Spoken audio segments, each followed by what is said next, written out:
Hello and welcome to SL Chennai Speaks Out Season 2. I'm Sanjay Pinto. Many decades ago, when Lal Bahadur Shastri was in prison, his dependents, particularly his mother, would get an allowance amounting to 50 rupees a month. When Shastri then checked with his mother as to whether she was getting that allowance regularly every month and if it was enough, his mother then replied, well, I actually managed to save 10 rupees this particular month. So Mr. Shastri wrote to the trustees of that fund, the Servants of Society Fund, to reduce his salary, to reduce that allowance from 50 rupees to 40 rupees.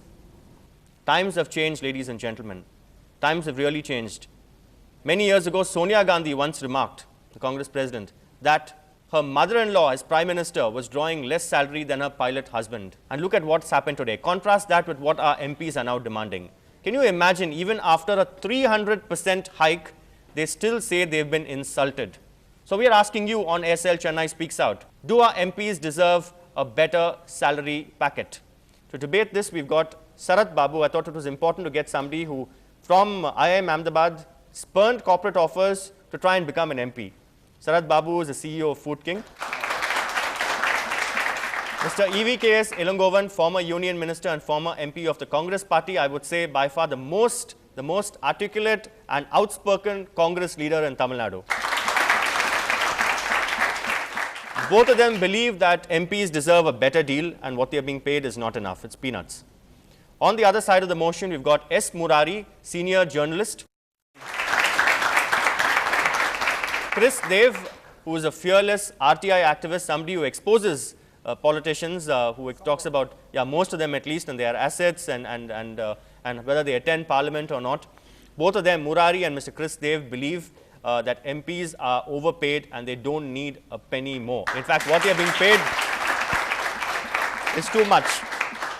So let's straight away get started with our first round. It's called Opening Spell. Over to the two teams. First of all, we have a wrong conception because we hear and we are familiar with very few MPs. For example, you think Malaya, Hema Malini, Jayabadri, Vinod Khanna, Dharmendra, or some of the very big industrialists like Goenka, M.A.M. Ramsamy. So these are the people who are familiar with the crowd because of the focus they get in the media. And taking these people, for example, you just can't come to a conclusion that all the 700-odd MPs are same.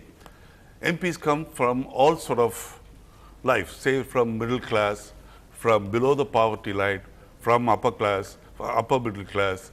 And so MPs means only very few, you can say, are millionaires or really the people who can really afford. But most of the people are just like any other ordinary citizens, any other government servant.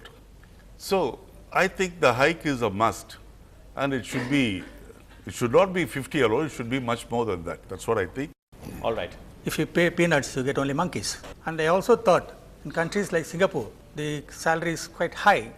It acts as a disincentive to indulge in corruption. So I also found out that in countries like England, Canada, US, Japan, the MPs are getting 10 times, 12 times what they are supposed to get now after the 3 times pay hike.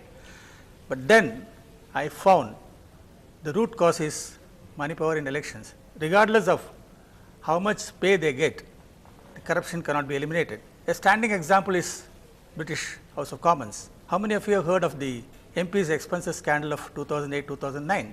Some of the MPs, they are all entitled to second home, not like the one we have here, maybe in the constituency in London. For the upkeep of the home, for changing a carpet, one MP charges 6,000 pounds. For electric bill, one MP charges 2 pounds. And like that, for dog, upkeep of the dog, for servants, all that, paid out of MP's allowance. So this became a big scandal there. So I felt whatever money you pay, it is not a disincentive to corruption. So there has to be accountability, and the Rajiv Shukla famously said MPs are getting much less than what a government servant would be, a clerk would be getting even after the pay hike. But then the public perception is, what do they do there? How many of them get a chance to even speak in parliament? I can give the example of no less a person than Cho. He was a member of the Rajya Sabha for one term. After some time, he got so disillusioned, but he never got it because he never got a chance to speak. and he felt he was wasting his time. He started staying away from Parliament. So this is the case. They only do the lobbying there. For attendance, they get allowance. For constituency, they get allowance. For office upkeep, they get allowance, and all that besides the 50,000, which is normal for any middle level executive may get. They get by way of perks much more than what we know, and it's tax free. So I think there should be accountability regardless of how much we pay. That's my point. All right. Thank you very much, both the teams. Now to our second round. It's called Power